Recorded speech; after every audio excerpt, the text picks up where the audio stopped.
World News in 5. News and developments making headlines around the world in 5 minutes. World News in 5. Here on Radyo Pilipinas Worldwide.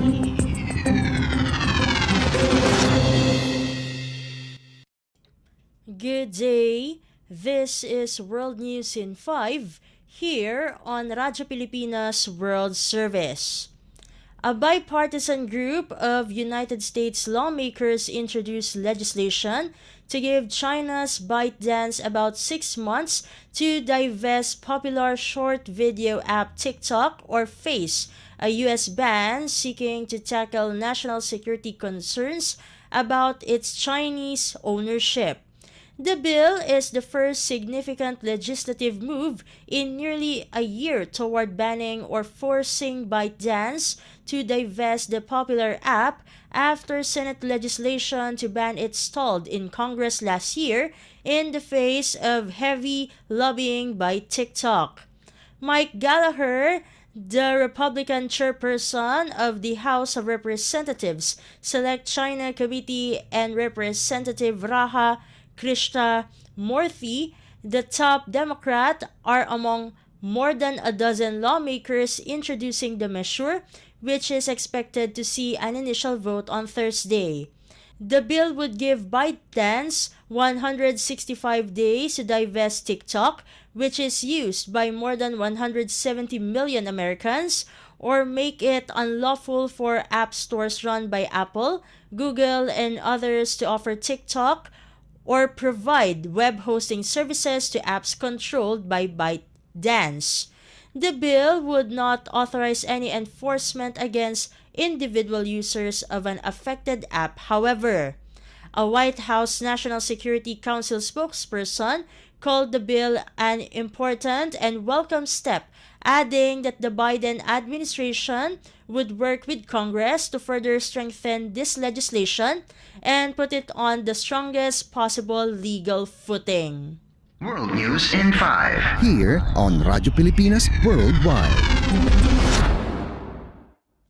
In other news overseas, authorities said that more than 10 million Thais sought treatment for illnesses linked to air pollution in 2023.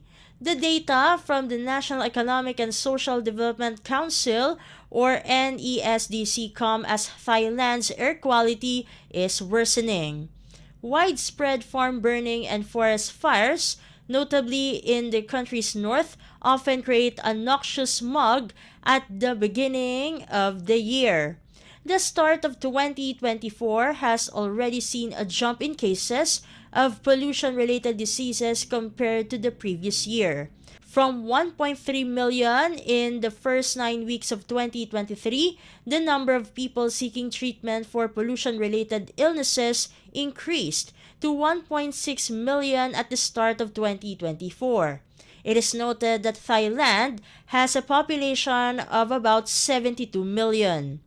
The cases include those with chronic conditions such as lung cancer, bronchitis, asthma, and heart diseases. World News in 5. Here on Radyo Pilipinas Worldwide. And news from the Philippine Foreign Service Post, the Philippine government's commitment to the 2030 United Nations Sustainable Development Agenda was the key message of the multi-agency delegation of the Philippines in the various sessions and side events of the recently concluded 11th United Nations Asia-Pacific Forum on Sustainable Development or APFSD-11, which was held in Bangkok.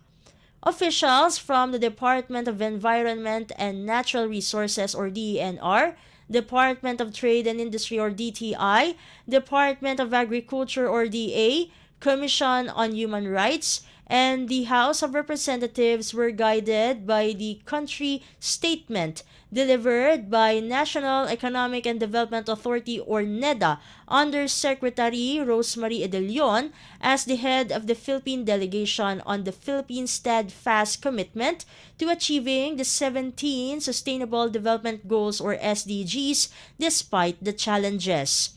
the Philippines was among the countries of focus in the dedicated roundtable sessions on the reviews of SDG 13 or Climate Action and SDG 16 or Peace, Justice, and Strong Institutions held on the 22nd of February. It is noted that the Philippines co-organized with the United Nations Economic and Social Commission for Asia and the Pacific Center for Sustainable Agricultural Mechanization or UNESCAP CSAM and the government of Nepal a side event on increasing agricultural productivity through testing standards for sustainable agricultural machinery on the 23rd of February. The Philippines is actively engaged in the CSAM's initiative, Asian and Pacific Network for Testing of Agricultural Machinery or ANTAM, which aims to promote harmonization of testing standards of agricultural machinery among participating countries in the Asia-Pacific region. World News in 5. Here on Radyo Pilipinas Worldwide. And that concludes today's edition of World News in 5. For Radyo Pilipinas World Service, this has been Steph Vicente. Good day and stay safe, everyone. World News in 5. News and developments making headlines around the world in 5 minutes. World News in 5. Here on Radyo Pilipinas Worldwide.